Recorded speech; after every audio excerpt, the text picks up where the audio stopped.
law and it should not proceed. Mr Chairman. Well said. Ian Lees-Galloway. Thank you very much, Mr Chairman. I think one of the most salient comments in the departmental report on this bill is comment number 152 on page 25, for those of you who are following at home. And the point is, Bob, Mr Bridges, do you know what it is? Feel free to share.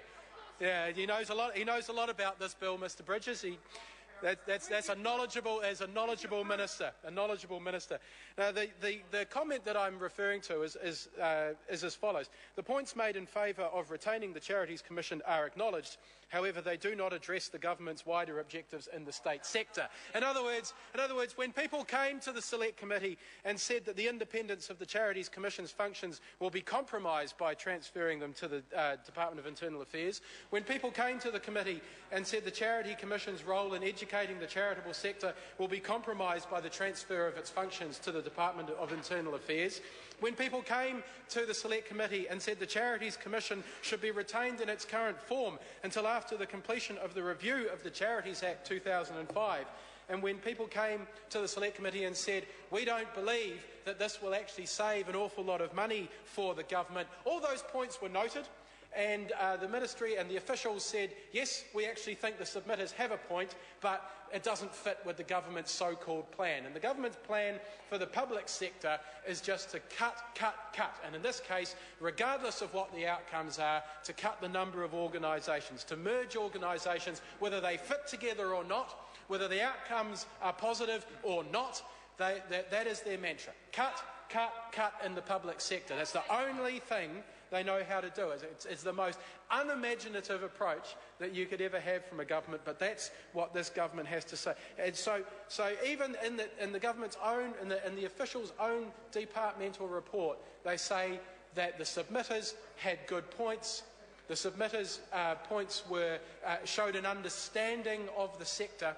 And in fact that the government should listen to what those charities had to say. The government should listen to the non-government organisation sector, that they should trust them, that they should believe them. But no, because it doesn't fit with the government's mantra, then we're just going to do the opposite anyway.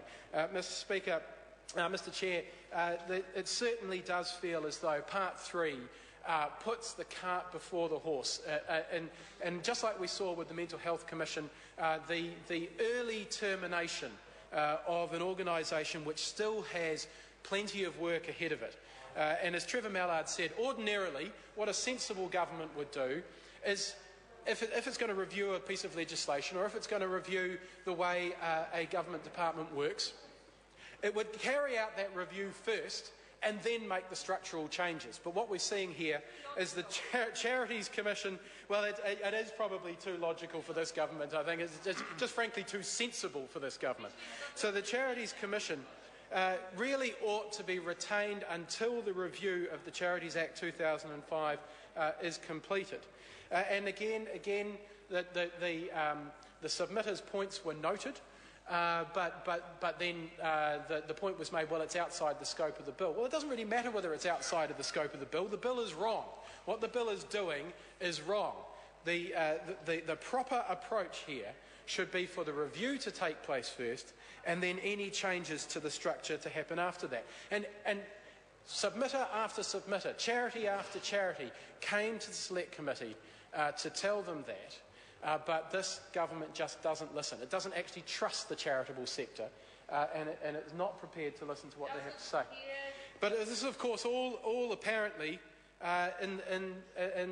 with a view to cut costs.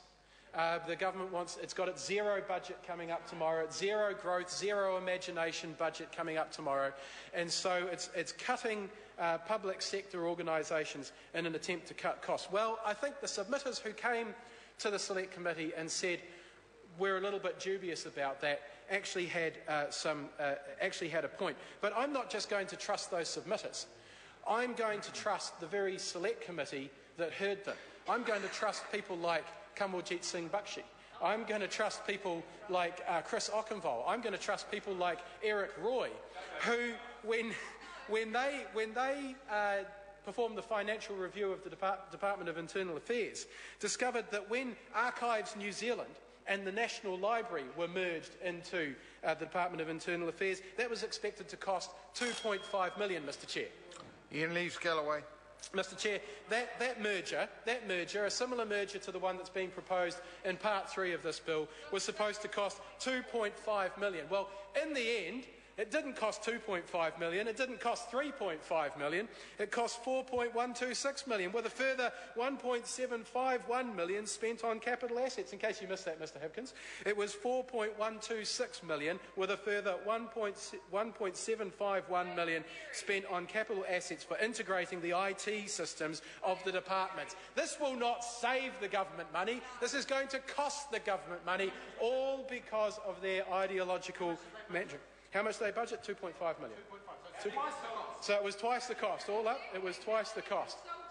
It is a good question. That is a question for the Minister to answer. How many consultants were involved in that merger and how many consultants will be involved in this merger, which not only is going to cost the government money, but also is going to destroy the functionality of the Charities Commission and is going to put an even greater gap between the non-government organisations that work with the Charities Commission and those very organisations. In fact, again, the Select Committee, the same Select Committee that considered this bill with those members from the National Party that I mentioned just before, they actually noted in their financial review of the Department of Internal Affairs that they were very concerned about the role and status of the integration of the Charities Commission with the department might reduce its transparency and the independence of the Charities Commission.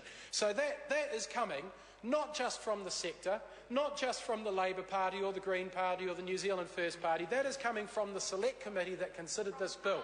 All of the members of that Select Committee.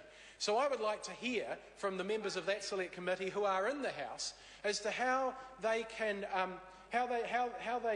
reconcile those different positions where they are standing up and saying that they support this bill, whilst in another report that they have tabled in Parliament, they express their concerns and they express their very great concern about the additional cost that goes along with these amalgamations. So, Mr Chair, with that, I'm looking forward to hearing what the Minister's response is on that. I'm looking forward to hearing what the members from the other side who have made those comments in those reports have to say, because I think there are some very concerning and pressing issues here. We are undermining the Charities Commission and it is all for naught, Mr Chair. Chris Hipkins. Thank you very much, Mr Chair. Mr Chair, very happy to take a call on this.